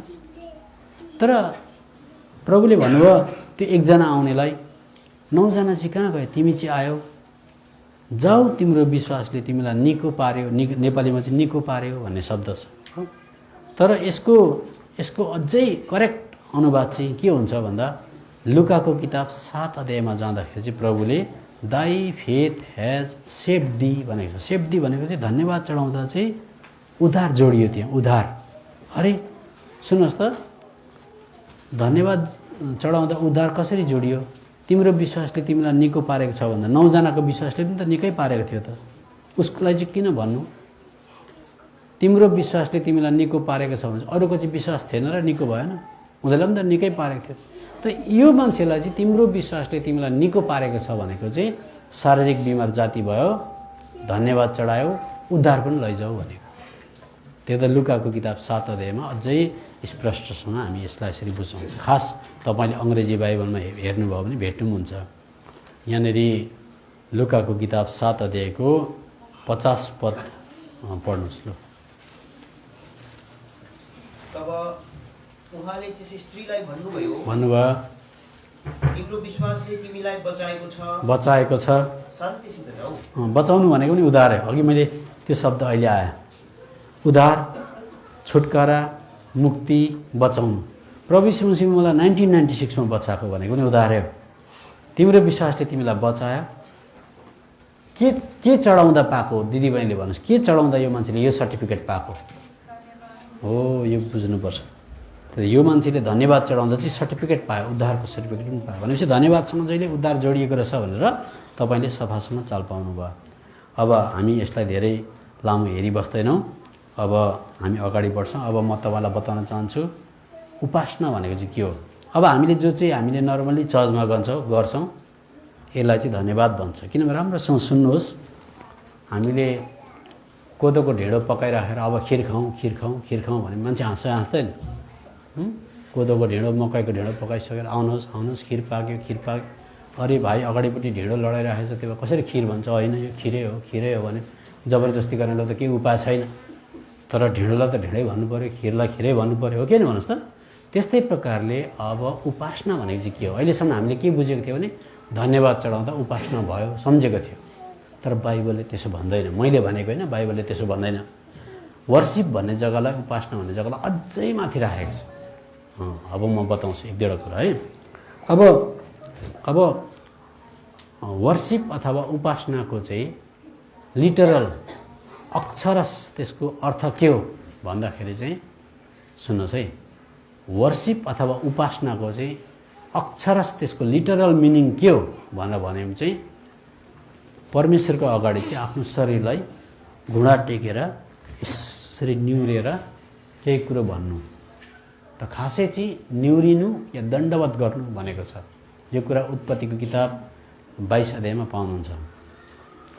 उत्पत्तिको किताब 22 अध्यायमा हेर्नुहोस्। अब बिस्तारै बुझ्नु हो नि त, त्यहाँबाट तपाईँलाई अहिले नै चट्टै जाति भइहाल्दैन। अब 15 मिनट पछाडि जाति हुन्छ। हेर्नुहोस् है, उत्पत्ति 22 अध्यायमा तपाईँले त्यहाँनिर 5 पदमा उपासना गर्न गएको कुरा छ। अनि 5 पदमा चाहिँ उपासना भन्ने शब्द लेखेको छ। अनि क लेखेको छ। कको मुनि तल आउँदाखेरि चाहिँ फेरि दण्डवत भनेको छ। दण्डवत भनेको के भनेको हेर्नुहोस् त, यसलाई दण्डवत भन्छ। यो हात यसो गर्नेलाई, एउटा खुट्टा उचाल्नेलाई दण्डवत भन्छ। केलाई चाहिँ दण्डवत भन्छ भन्दा यो शरीरलाई नतमस्तक बनाएर घुँडा टेकेर केही कुराको अगाडि झुक्नुलाई दण्डवत भन्दो रहेछ। अब पुरानो नियममा दण्डवत कस्तो थियो र नयाँ नियममा दण्डवत कस्तो थियो बुझ्नुपर्छ। हेर्नुहोस् सबजना सुन्ने, पुरानो नियममा पनि परमेश्वरको उपासना उनीहरूले गर्थे। तर कस्तो हुन्थ्यो भन्दा राम्रोसँग सुन्नुहोस्, पुरानो नियममा कसैले पनि आत्मा र सत्यतामा चाहिँ गर्न सकेन। फेरि दोहोऱ्याएर भन्छु है, पुरानो नियममा चाहिँ कसैले पनि आत्मा र सत्यतामा चाहिँ गर्न सकेन।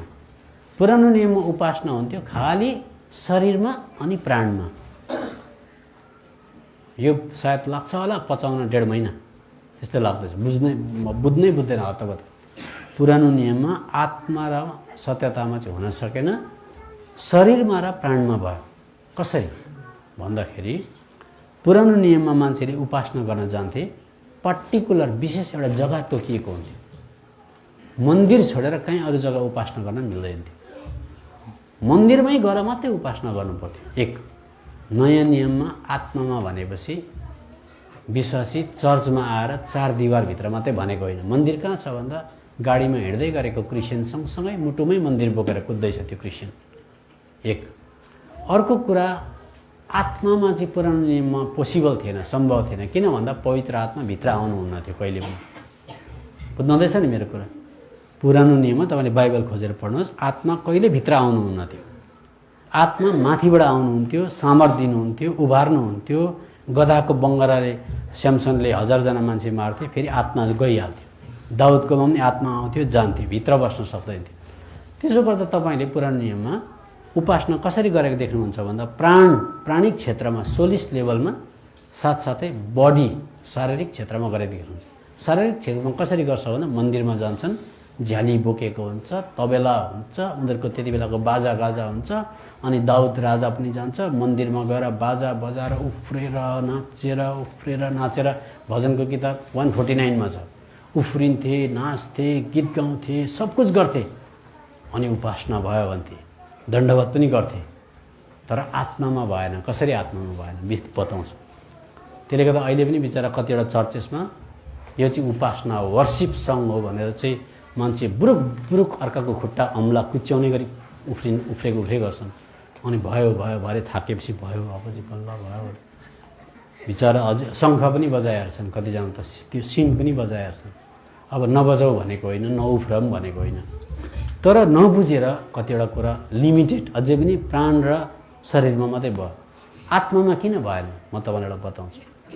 दाउदले मन्दिरमा गएर उपासना गरे कि गरेन? सबजना भन्नुहोस्। जोडी भने जस्तो खेप गर्यो। दाउद पनि मन्दिरमा गएर नाच्यो कि नाचेन? तर बाइबलले भन्छ आत्मामा भएन भन्छ। कसरी?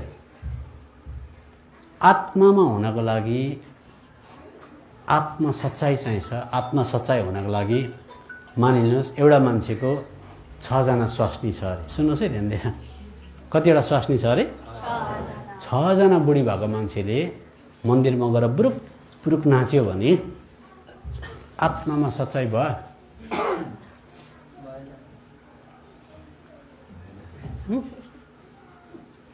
भित्र 6वटा स्वास्नी राख्ने मान्छे कति साह्रो मैला होला, फोरी होला, यो भन्नुहोस्। त्यसले गर्दा भित्र चाहिँ पवित्र आत्मा जान नसकेको कारणले त पुरानो नियममा चाहिँ मान्छे भित्र चाहिँ फोरी हुन्थ्यो। स्यामसनले आत्मा आएर 1000 जना मान्छे मार्यो, फलामको गेट उखेलेर लगेर माथि फ्याँकिदियो। तर भित्र चाहिँ अभिलाषा किन थियो भन्दा आत्माभित्र नपसेको कारणले गर्दा दलिलासँग सम्बन्ध, अर्को तिम्नामा गएर फेरि सम्बन्ध, अनि एकछिन पछाडि फलामको गेट फ्याँकिराखेर व्यभिचारीसँग स्त्रीसँग हिँडिरहेको छ भने आत्मामा भयो? आत्मामा उपासना चढाउने मान्छे स्यामसन हो भन्दा मिल्यो? आत्मामा त फोरै फोहोर छ त। अन्त त्यसले गर्दा प्राणिक स्तर र शारीरिक स्तरमा बुरुक उफ्रेर झ्याली बजाएर मन्दिरमा गएर वर्सिप गरे तापनि त्यो पुरानो नियमको स्ट्यान्डर्डको स्तरको वर्सिप भयो, आत्मा र सत्यतामा चाहिँ भएन। त्यसो गर्दा दाउदका 6 जना 7 जना स्वास्नी थिए। अब अझै हेर्नुहोस्, अब सत्यतामा भनेको के हो? सत्यतामा भनेको चाहिँ बाहिर शरीर जस्तो सुकै होस्, उफ्रिनु पनि नपरोस्, झ्याली बजाउनु नपरोस्, भित्र आत्मामा चाहिँ सच्चाइ हुनु पर्यो। अब हो कि होइन रहेछ, दाउद राजालाई एकजना मान्छेले दोस्रो सामुएलको किताब 16 अध्यायमा सराप्दै ढुङ्गा फ्याँक्दै बल्ल फ्याँक्दै आयो कि आएन भन्न सक्छौँ? आयो। हो कि होइन पढ्नु न लु, दोस्रो सामुएल 16 अध्यायको 13 पद पढिदिनुहोस् लु। अनि जब दाउद र उनका मानिसहरू त्यस बाटोबाट हिँड्दै गए तब सिमी डाँडाको पाखा उनको सामुन्ने हिँड्यो अनि हिँड्दै गर्दा त्यसले सराप्यो, उनलाई ढुङ्गाले हान्यो र धुलो फ्याँक्यो। अब सुन्नुहोस्, दाउद राजा जसले मन्दिरमा गएर उपासना गर्छ, पुरानो नियमको स्तर अनुसार व्यवस्था अनुसार यो मान्छेलाई ढुङ्गा बल्ल फ्याँकेर सराप्यो। 19 अध्यायको 20 पद पढ्नुहोस्। फेरि त्यो ढुङ्गा हान्ने मान्छे माफ माग्न आयो। अब यहाँ हो 19 अध्यायको 20 पद। किनकि म तपाईँको दासले पाप गरेको छु भनी म जान्दछु, यसकारण हेर्नुहोस् युसुफको सारा घरानाबाट सबभन्दा पहिले म नै आजको दिन मेरा प्रभु राजालाई भेट्नलाई तल जान आएको छु। अनि तर सरियाका छोरा अभिषेकले जवाब दिएर भने, बस त्यति मात्रै। अब 23 पद पढिदिनुहोस्। यसैले राजाले सिमीलाई भने, तिमी मर्ने छैनौ। आज राजाले उसित कसम खाए। अब सब बस यता हेर्नुहोस् त। अब राजालाई सराप्यो, ढुङ्गा हिर्कायो। कानुनले हो भनेदेखि त्यहीँनिर मार्नु पर्थ्यो, किनभने पहिला दोस्रो सामुएल किताब 4 अध्यायमा अलिकति गल्ती गर्दा रेकाब र बाना भन्ने मान्छेलाई दाउदले तत्काल त्यहीँ मार्न लगाएको थियो। तर जे होस्, दाउदलाई सराप्दै ढुङ्गा फ्याँक्दै आउँदा, हिलो फ्याँक्दै आउँदाखेरि दाउदले चुपचाप बस भन्यो। त्यहाँबाट 19 अध्यायमा जाँदा सिमी माफ माग्न आयो। अहिले हामीले पढेको कुरामा 23 पदमा जाँदा राजा दाउदले यसो भने, राजा दाउदले मार्दिन कसम मार्दिन तिमीलाई भने कि भनेन भन्न सक्दैन? मैले भनेको कि बाइबलले भनेको? बाइबलले भनेको। तर किन दाउदले आत्मा र सच्चाइमा चाहिँ उपासना गर्न सकेन भन्दाखेरि दाउद यसो सिरानीमा ढल्केर बसेको छ, पानी पनि निल्न नसक्ने भएको छ।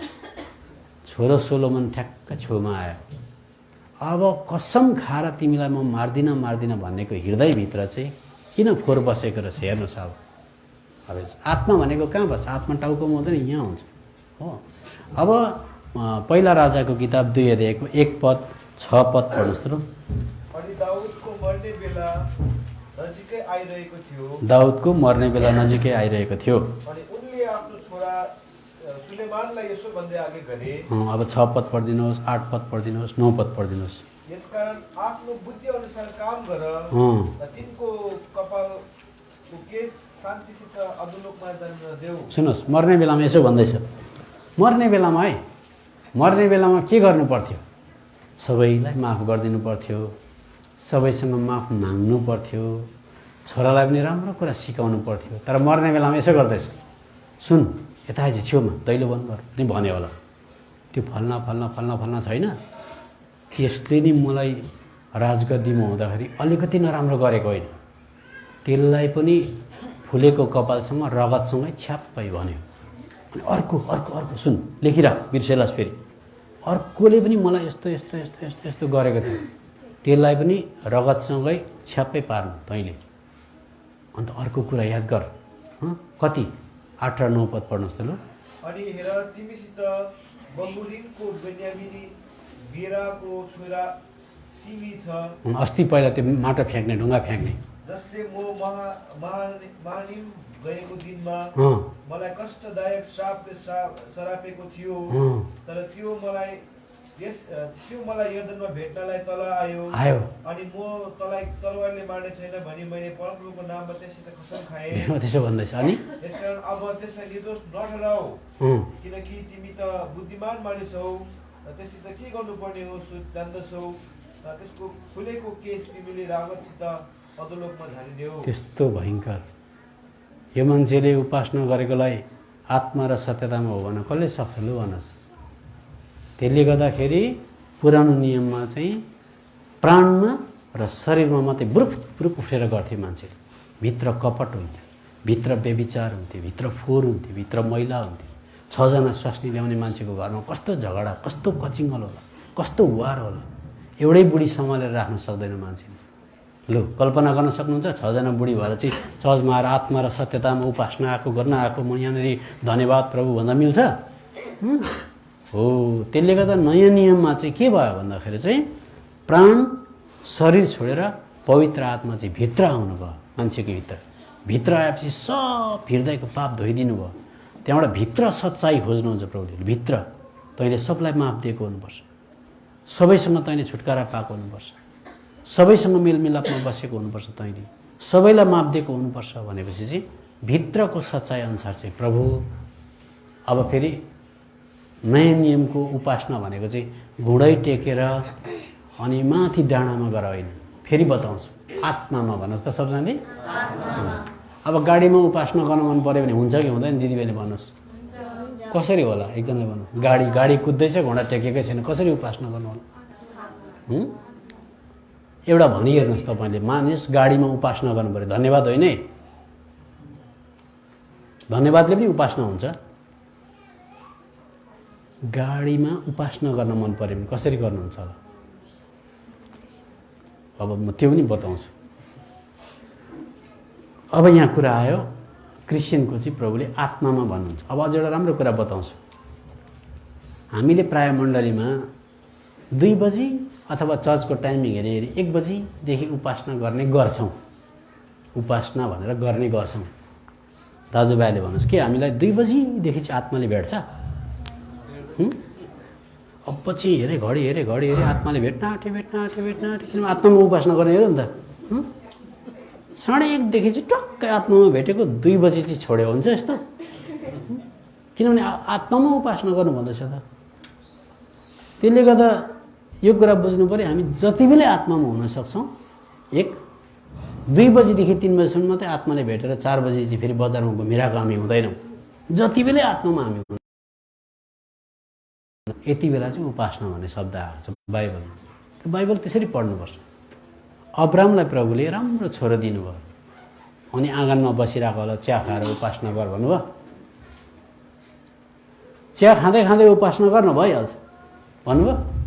कति बेला चाहिँ अब्रामले उपासना गर्यो भन्दा प्यारो छोरो खुसी नआड्दा चितामाथि राखेर छुरी उद्याउँदा चाहिँ तपाईँले दिनुभयो, तपाईँले लानु हुँदैछ, म तपाईँलाई धन्यवाद दिन्छु, तपाईँलाई उपासना गर्दैछु भनेको चाहिँ मेरो प्यारोभन्दा प्यारो चिज जाँदाखेरि चाहिँ त्यसलाई उपासना भन्छ। एक अर्को कुरो जे होस् दाउदले पनि उपासना त गर्यो तर सन्दर्भ त सिक्न सक्छौँ।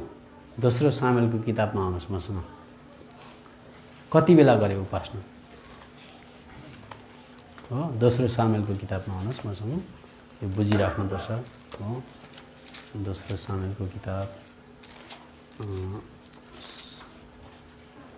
16 अध्यायको 30 पद पढ्नुहोस् अनि त्यो 15 अध्यायको 30 पद र 32 पद पढ्नुहोस्। कति बेला गर्दो रहेछ हेर्नुहोस् है। अनि दाउद जैतुन डाँडाको उकालो चढे। हेर्नुहोस् है, दाउद जैतुन डाँडाको उकालो चढे, रुँदै चढिरहे। अनि उनले आफ्नो शिर ढाकेका थिए अनि उनी नाङ्गो खुट्टै हिँड्दै थिए अनि उनीसित भएका सबै मानिसहरूले आफ्ना शिर ढाकेका थिए र तिनीहरू रुँदै चढिरहे। 32 पद पढ्नुहोस्। अनि यस्तो भयो जब दाउद त्यस डाँडाको टाकुरामा पुगे जहाँ उनले परमेश्वरलाई दण्डवत गरे। हो, दण्डवत भनेको उपासना गरे। अब हेर्नुहोस् सन्दर्भ हेर्नुहोस् कति बेला गरेछ उपासना भन्दा। अब्रामले कति बेला गर्यो? छोरो जाँदैछ। धन सम्पत्ति त कुरै छोडिदिनुहोस्, उसको धन सम्पत्ति गाडी घोडा बङ्गला अथवा दुनियाँभरको भेडा बाख्रा भन्दा हजारौँ लाखौँ किम्ती चिज हो उसको छोरा, एउटै छोरा। त्यो छोरा चाहिँ चितामाथि राखेर चुप्पी घोत्नु भनेको चाहिँ कस्तो ठुलो कुरा जाँदैछ। उसलाई त्यति बेला पवित्र आत्माले त्यसलाई उपासना हो भन्यो। अब यहाँ दाउदको खुट्टामा जुत्ता छैन, राजाको जुत्ता नहुनु भनेको कस्तो हाँसउठ्दो कुरा हो। राजाको दरबार नहुनु, राजाको सिंहासन नहुनु, राजाको चिया खाने टाइम नहुनु, राजाको राजगद्दी नहुनु, प्रजा पनि नहुनु, अनि खाली खुट्टै उकालो रुँदै रुँदै रुँदै जानु, टाउकोमा रुमाल ओढेको हुनु प्रशस्त छ कि खोसिएको छ भन्नुहोस् अब। छोराले खेद्दैछ, राजदरबार पनि छैन, सिंहासन पनि छैन, इज्जत पनि छैन, सम्मान पनि छैन।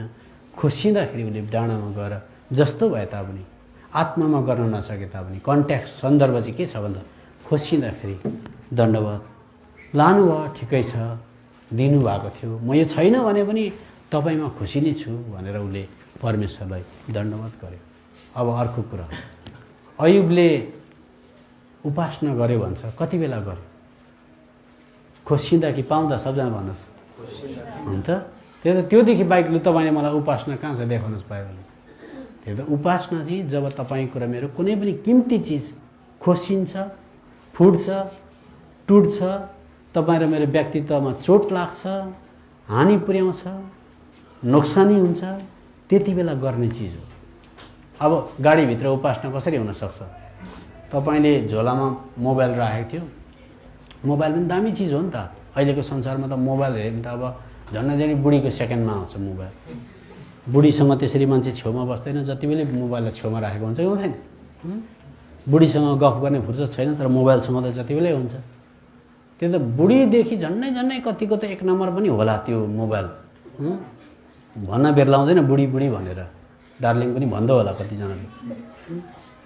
त्यसले गर्दा त्यो मोबाइल चाहिँ त्यसमै टेलिफोन छ, त्यसमै क्यामेरा छ, त्यसमै क्यालकुलेटर छ, त्यसमै व्हाट्सएपदेखि लिएर गएर दुनियाँभरको। अब मानिलिउँ अहिलेको मान्छेलाई चाहिँ अहिलेको संसारमा चाहिँ यो तकनिकीले चाहिँ के बनाइदियो भन्दा एकपट्टि रेडियो भिरेको, एकपट्टि टेलिफोन भिरेको, एकपट्टि क्यामेरा भिरेको, एकपट्टि कुनै के क्यालकुलेटर भिरेको, पुरा इलेक्ट्रोनिक ग्याजेट्सले भिरेर यसरी कहीँ हातखुट्टा खाली नभएर हिँडेको जस्तै अहिलेको मान्छे, तारै तार भएको मान्छे जस्तै हेऱ्यो भने। अब त्यो मोबाइल चाहिँ भुद्रोकै झऱ्यो, एउटाले जुत्ताले क्राप्पै कुल्चिदियो। हो त्यति बेला गाडीमा उपासना गर्न सकिन्छ। अझै मोबाइल त ठुलो भयो, तपाईँले 1 नम्बर सिट बुक गरेको थियो मल्लीदेखि गान्तोक जानलाई, गाडीमा चढौँ भन्दा त 10 नम्बरको सिट मात्रै राखिदिएको छ। अब आइगयो उपासना गर्ने बेला, त्यति बेला चाहिँ प्रभु 1 नम्बरको सिट थियो, 10 नम्बर भएछ, धन्यवाद भनेपछि त्यो धन्यवादसँग उपासना जोडिएको हुन्छ। किनभने 1 नम्बरको सिट के भयो? हो त्यसलाई भन्छ उपासना। त्यसले गर्दा मोबाइल आयो धन्यवाद, त्यो उपासना होइन, त्यो चाहिँ धन्यवाद मात्रै हो। चक्लेट दियो कसैले थ्याङ्क यू, त्यो चाहिँ थ्याङ्क यू मात्रै हो। खोसिन्छ जब तपाईँको केही राइट, तपाईँलाई कसैले त्यो दिदी ठिक छैन क्या, प्यार प्यार प्यार प्यार बोलिबस्छ क्या भनेर उसलाई भनेको कुरा तपाईँको कानमा आइपुगेछ। अब आयो त उपासना चढाउने बेला, आइगयो आत्मामा, धन्यवाद प्रभु धन्यवाद, प्यार प्यार बोलेकै हो, देख्यो र त भन्यो, सत्य कुरा हो प्रभु, म तपाईँलाई धन्यवाद दिन्छु, त्यो बहिनीलाई आशिष दिनुहोस्, त्यसलाई भन्छ उपासना। जब मेरो पर्सनालिटी व्यक्तित्व खसिनु भनेको कस्तो कुरा हो? त्यो तिमोथीले भने त्यहाँ पो त्यस्तो छ, मैले चिनेको छैन यस्तो यस्तो भनेर मेरोमा खबर आइपुग्यो भने त्यति बेला मेरो प्रतिक्रिया कस्तो हुन्छ? त्यति बेला तेरो व्यक्तित्व चाहिन्छ कि इज्जत चाहिन्छ कि म चाहिन्छ? अन्त प्रभु मलाई तपाईँ चाहिन्छ, धन्यवाद भने त्यो धन्यवादसँग उपासना जोडिएको हुन्छ। अब अलिकति त बुझ्नुभयो होला तपाईँले, मैले तपाईँलाई बाइबलबाटै बताएँ नि उपासना भन्ने कुरा चाहिँ कति बेला आउँदो रहेछ भन्दा खोसिँदा आउँदो रहेछ भन्ने कुरा छ। अब तपाईँले बुझ्नुभयो, म आशा गर्छु पक्का बुझ्नुभयो हो। त्यसले गर्दा अब अहिले चाहिँ हामी अब एउटा पद पढ्छु। नयाँ नियममा कुनै क्रिस्चियनलाई यहाँ भाइलाई ल्याएर कसैले एउटा 10वटा हात भएको एउटा मूर्ति ल्याएर, सुनको मूर्ति रहेछ अरे, भाइ तपाईँले कमसेकम यस पुरै दण्डवत त गर्नु पर्दैन, तर यसको यस्तो टाउको यसो छोएर यसो गर्न सक्नुहुन्छ भने भाइ बुरुक बुरुक उफ्रिन्छ। हामी यस्तो छोडेर आएको क्या पहिला, हामी यस्तो मूर्ति कहाँ पुग्छ? हामी पुग्दैन, हामी मूर्ति सुति कहाँ पुग्छ? गुम्पा मन्दिर प्रसाद चिच हामी कहाँ खान्छ त्यस्तो कुरा? देखी चिज कहिले शैतानले ल्याउँदैन। नयाँ नियममा जसरी आत्मिक भाषामा प्रभु बोल्नुहुन्छ, आत्मामा जसरी काम हुन्छ त्यस्तै प्रकारले मूर्ति पनि आत्माको मूर्ति लिएर आउँछ। के को मूर्ति अरे? आत्मिक मूर्ति लिएर आउँछ। त्यो आत्मिक मूर्तिको अगाडि जब मान्छे झुक्छ त्यति बेला चाहिँ परमेश्वरलाई जाने उपासना चाहिँ मूर्तिले लगिरहेको हुन्छ। त्यस्तो कन्ट्याक्समा बुझ्नुपर्छ हामीले। नयाँ नियम चाहिँ हामी त मन्दिर कहाँ जान्छ? जाँदैन भनेर एक दुईवटा नराम्रो शब्द पनि लगायो अनि एकदम निकै टाँटफाँट गरेर आएर चर्चमा आएर घुँडा टेकेर प्रभु तपाईँ कल्वरी क्रुसमा मर्नुभयो यसको लागि म धन्यवाद चढाउँछु, मेरो उपासना ग्रहण गर्नुहोस् भन्दाखेरि अब्राहम हाँस्छ कि हाँस्दैन? अरे हाम्रो उपासनामा त छोरा जाँदैछ, यिनीहरूको त केही गएको छैन, त्यसै उपासना भन्दा अयुब पनि छक्कै पर्यो। किन भन्दा तपाईँलाई थाहा छ सामुएल के अरे दाउदले अर्को जग्गा पनि उपासना गरेको छ जब उसको छोरा मर्दै थियो। छोरा मरिसकेपछि आएर मन्दिरमा दण्डवत गऱ्यो भनेर लेखेको छ। त्यसले गर्दा अहिले परमेश्वरको सिद्धान्त त चेन्ज भएको छैन। परमेश्वर पुरानो नियममा जस्तो हुनुहुन्थ्यो नयाँ नियममा त्यस्तै हुनुहुन्थ्यो। अब अयुब र तपाईँलाई एक जग्गा राख्यो अरे अनि परमेश्वरको स्वर्गदूतले आएर अयुब र तपाईँको इन्टरभ्यू लियो अरे। अयुब भन्नुहोस् वर्शिप भनेको के हो, दण्डवत भनेको के हो भन्दा जब छोरा छोरी भेडा बाख्रा गाई बस्तु सबै टाक 10जना छोराछोरी सबै मर्छन् त्यति बेला प्रभु चाहिँ रहिबस्नुहुन्छ। प्रभुलाई धन्यवाद, यसलाई उपासना भन्छ। तपाईँले भन्नु म चाहिँ प्रभु तपाईँले हातमा काँटी खुट्टामा काँटी शिरमा के भन्छ काँडाको मुकुट देब्रेपति भाला या म त कस्तो लागेर आउँछ प्रभु धन्यवाद मेरो उपासना। खोइ तिम्रो चाहिँ के गयो त्यहाँ? त्यो त चक्लेट थापेर धन्यवाद भने जस्तै हो त। त्यो प्रभुलाई क्रुसमा टाँगिने कुरामा तपाईँको त केही कन्ट्रिब्युसन छैन त त्यहाँ त। त्यो त सम्पूर्ण प्रभुले काँटी ठोकेर सब कुछ गरेको तपाईँलाई त मुक्ति दिएको हो। मिठाई थापेर धन्यवाद भने जस्तै हो। त्यसले गर्दा तपाईँको उपासनामा पनि बलिदान मिसिएको हुनुपर्छ र मात्रै त्यसलाई उपासना भन्न मिल्छ। अब नयाँ नियममा चाहिँ सिङ पलाएको शैतान पनि आउँदैन, हरियो आँखा भएको शैतान पनि आउँदैन। नयाँ नियममा चाहिँ क्रिस्चियनलाई यो मूर्ति पुज्छस् भनेर ल्याउँछ। यो मूर्ति अबदेखि यो मूर्ति ल्याउँदैन। कस्तो मूर्ति ल्याउँदो रहेछ त्यो पढाइ हामी मन गर्छ। कलसी 3:5 पद अब पढ्दा चाहिँ बुझ्नुहुन्छ। कलसी 3:5 पद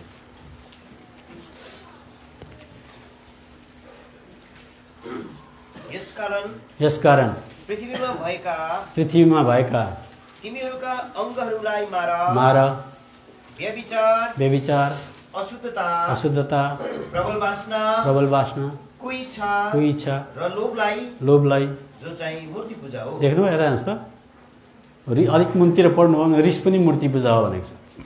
कति बेला मान्छे रिसाउँछ लु भन्नुहोस्? फेरि बताउँछु। तपाईँको पर्सनालिटीलाई कसैले आँट पुर्यायो, तपाईँको व्यक्तित्वलाई कसैले मिचिदियो, रिस उठ्छ उठ्दैन? रिस उठ्नु भनेको मेरो यहाँको भगवान्लाई चलायो। मेरो यहाँ एकजना भगवान् बस्नु भएको छ, यो भगवान्को नाम म हो। के हो? मेरो महलाई चलाउँछस्, मलाई त्यसो भन्छस्? मेरो भगवान् तपाईँले गएर यहाँपट्टितिर मन्दिरमा मूर्तिलाई धेरै पनि गर्नु पर्दैन, ढुङ्गा टिपेर सानो ढुङ्गा टिपेर टक्कै हिर्काउनुहोस् त। तपाईँकोमा यत्रो ढुङ्गा टाउकोमा आउँछ आउँदैन? केलाई चलाइदिनु भयो तपाईँले अर्काको? भन्नुहोस् न। भगवान्लाई। त्यस्तै प्रकारले नयाँ नियममा क्रिस्चियनले भगवान् यहाँ राखेको हुन्छ। यो भगवान्लाई चलाइदिनु रिस उठ्छ। अनि रिस उठ्नु भनेको चाहिँ शैतानले तेरो भगवान्लाई चलायो त रिसाइस् भने तेरो भगवान्लाई चलाउँदैन भन्दा हुन्छ भनेर यसरी दण्डवत गरेको थियो। त्यसको रिस त्यसको स्टोरमा भएको चिजलाई थापेर थर्कमान गरिदिनुलाई दण्डवत भन्छ। त्यो त केही चिजमा लोभिनु, लालच गर्नु, रिसाउनु, क्रोध देखाउनु, यसलाई मूर्ति भन्छ। अब यस्तो कुरा कदम कदममा ल्याउँछ नदेखिने कुरा। त्यसले गर्दा सुन्नुहोस्, अब जब धर्मी जन चाहिँ शैतानको आत्मिक कुरा, आत्मिक भनेको चाहिँ आत्मामा देखाउने प्रलोभन, आत्माका मूर्तिहरूपट्टि जब हामीहरूको मन, हामीहरूको आत्मा चाहिँ त्यतापट्टि झुक्छ त्यो कुरालाई प्राप्त गर्नको लागि, अथवा त्यो कुरो खोसिँदाखेरि हामी रिसाउँछौँ भनेदेखि चाहिँ त्यति बेला हामीले दुष्टलाई दण्डवत गरिसकेको हुन्छ। हामीले यता प्रभुलाई पनि दण्डवत गर्दै गरेका हुन्छौँ, दुष्टलाई पनि दण्डवत गर्दै। त्यति बेला क्रिस्चियन चाहिँ के हो भन्दा चाहिँ जहिले पनि आत्मामा उसले चाहिँ शैतानपट्टि चाहिँ ढल्किँदै नढल्किने, शैतानलाई चाहिँ झुक्दै नझुक्नु, त्यसलाई प्रभुलाई मात्रै पक्ष लिनु, प्रभुलाई मात्रै दण्डवत गर्नु भनेको चाहिँ आत्मामा भनेको। त्यसो त गाडीमा घुँडा नटेकी उपासना भयो कि भएन भन्नुहोस्? गाडीमा जतिसुकै बेला धन्यवाद भयो कि भएन भन्नुहोस्? गाडीमा उपासना पनि भयो, धन्यवाद पनि भयो। त्यसले गर्दा अब एउटा पद पढौँ अझै सफा गर्नको लागि। हितोपदेशको किताब 25 अध्यायको 26 पद पढ्नुहोस्। हितोपदेश 25 को 26 पद। दुष्टको सामु झुक्ने दुष्टको सामु झुक्ने धर्मी धन चाहिँ फोहोर मुहान र दूषित धारा जस्तै हो। अब सुन्नुहोस्, दुष्टको सामने झुक्ने भन्दैछ भनेको चाहिँ के भने अझै बुझ्नुहोस्। यस्तरी सिङ पलाएर आउँथ्यो दुष्ट, अनि त्यहाँदेखि हातमा बाम्फो खुकुरी बोकेको हुन्थ्यो, डरलाग्दो हरियो आँखा भएको हुन्थ्यो, मलाई ढोक मलाई ढोक मलाई ढोक भन्दै आउँथ्यो। भनेदेखि तपाईँ र म कसो गर्थ्यौँ? मल्ली बजारको पल्लो छेउ आउने बित्तिकै हामी चाहिँ टुप्पी ठाडो पारेर भाग्छ भाग्दैन? आयो आयो आयो हरियो सिङ पलाएको आयो, डरलाग्दो निलो आँखा भएको आयो, भाग भन। साँच्चीकै त्यसरी आयो भने हामी भाग्छौँ। तर त्यो बाटो छ, सुन्नुहोस्, भयङ्कर बाटो छ। चार्ल्स स्पर्जनले यसो भनेर लेखेको छ कि मैले सम्झेको थियो बप्तिस्मा लिँदा चाहिँ दुष्ट चाहिँ मसँगै गाडियो होला। सुन्नुहोस् है, बप्तिस्मा लिँदाखेरि चाहिँ मेरो पापसँगै दुष्ट पनि गाडियो, त्यसको शक्ति पनि गाडियो, दुष्ट पनि गाडियो होला भनेर जानेको त ऱ्याडिकल भनेको छ। के अरे ऱ्यास्कल भनेको छ। ऱ्यास्कल भनेको बदमास अरे। के अरे यसो भन्ने लेखेको छ। मैले सोचेँ बप्तिस्मा लिँदा चाहिँ दुष्ट पनि पानीभित्र पसेर मर्यो होला भनेको त बदमास त स्विमिङ खेल्न जान्दो रहेछ भनेर लेखेको छ। सुन्नुहोस् कुरा, बुझ्नुभयो नि कुरा होइन? बदमासले के गर्न जान्दो रहेछ अरे? स्विमिङ खेल्न जान्थ्यो। त्यो चाहिँ भयङ्कर बाटो छ त्यो। त्यसले गर्दा सिङ पलाएर आएर मलाई दण्डवत गरेर भन्दैन। त्यस चाहिँ कसरी आउँछ? त्यस्तो खालको नदेखिने मूर्तिको रूपमा आउँछ। दुष्टताको अगाडि झुकाउन आउँछ, रिस गराउन आउँछ, निन्दा गराउन आउँछ, घमण्ड बनाउन आउँछ। त्यसले नदेखिने ल्याउँछ।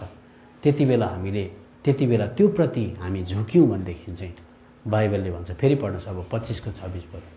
दुष्ट त त्यसरी पो आउँछ त, आत्मामा आउँछ, देखिँदैन। यो चर्चभित्र दुष्ट कतिचोटि आएर जान्छ देखिन्छ भन्नु सबैले? नानीलाई आएर चिमोड्छ, च्यार बनाइदिन्छ, पक्डी पक्डी भन्दा पनि मिल्छ? त्यसले काम गर्छ। एउटाले बस्दा बस्दै के डिस्टर्ब गरिदिन्छ, त्यसभित्र त्यो पस्छ, किसिम गरिदिन्छ चर्चभित्र। त्यो दुष्ट त्यसरी आउँछ, देखिँदैन। त्यसले गर्दा त्यसरी काम गर्छ। आउँदैन। ल लास्ट पढ्नुहोस् यो। दुष्टको सामु झुक्ने धर्मी जन चाहिँ फोहोर मुहान र दूषित धारा जस्तै हो। अब लास्ट एउटा पढौँ। अब अहिले चाहिँ हामी के गर्न आएको भन्दा चाहिँ सुन्नुहोस्, अब अहिलेको पनि बताउँछु। सामूहिक प्रकारले सबैजना मिलेर आइतबारको दिन प्रभुले हामीलाई के उपकार गर्नुभएको छ त्यसको सट्टामा धन्यवाद चढाउन आएको। यहाँ चाहिँ के चढाउन आएको? कतिजनाले उपासना पनि चढाउन सक्छ। प्रभु आज बिहान मेरो यस्तो यस्तो भयो, यस्तो यस्तो खोसियो, त्यसले गर्दा मेरो भन्नु केही छैन, धन्यवाद। उपासना चढाउने चाहिँ कम्ती हुन्छ। त्यो त उपासना चढाउनेलाई चाहिँ प्रभुले खोज्नुपर्छ। खोज्नु भनेको जतासुकै भेटाइँदैन।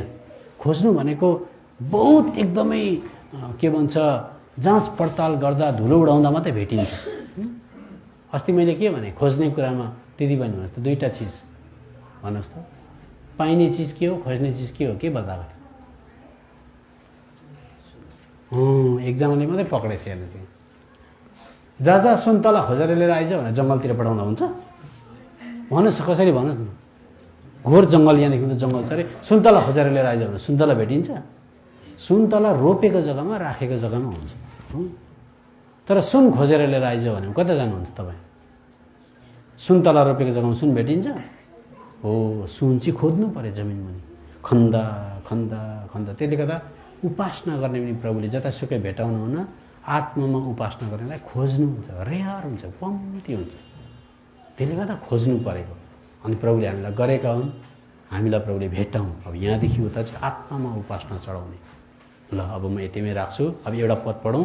यो चाहिँ अहिले हामी सबैजना मिलेर धन्यवाद चढाउन आएको हो। लु अब यहाँनिर 2 कोरिन्थी 4 अध्यायको 15 पद कसरी पढिदिनुहोस्। मैले चाहिँ यसरी बुझेको कुरा तपाईँको अगाडि पस्केको हो। किनकि सबै कुराहरू तिमीहरूकै निम्ति हुन्। यसैले कि प्रशस्त अनुग्रहले धेरै मानिसहरूद्वारा परमेश्वरको महिमाका लागि धन्यवादको वृद्धि गरोस्। यति चाहिँ अब बुझिराखेँ। अब मैले राख्दैछु ल। अब किन मैले लामो समय लिएको भन्दा चाहिँ यो चाहिँ सबैले बुझुन् भन्ने मेरो हृदयमा बोझ थियो हो। अब यो चाहिँ आत्मिक भाषा हो, तपाईँले बुझ्नुहुन्छ होला। लु